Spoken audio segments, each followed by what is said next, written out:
Action. Hey guys, I'm here to discuss the Framework Laptop DIY Edition. We shot some footage recently with it, and I did a review. It's at laptopmag.com. This thing is pretty nifty and fantastic, and it gives you a lot of options as far as like storage and CPUs. This one has a Core i7 Intel 11th Gen CPU, 32 gigs of RAM, and 512 gigabytes of storage, I believe.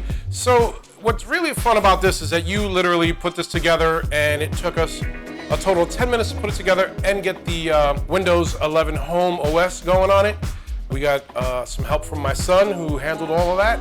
But also, here's the thing that I really love. You get all these options, these little modules here, where you can pick and choose the type of ports you have. Like I've got a bunch of USB-C ports here, and they pop right in. And when you need to pop them out, you just press down here, and they come out really easily. I made it look harder than it actually is, but I have big hands and I don't try to break stuff.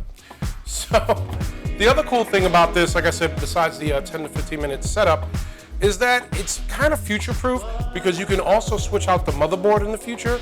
So, I mean, as you know, every generation of new Intels come out, you'll be able to switch out this motherboard and future-proof it to a certain degree, I guess, until the motherboards no longer fit in the unit. So, that's really it. This has been a lot of fun working with the Framework DIY edition. And I'm Mark Anthony Ramirez from Laptop Magazine.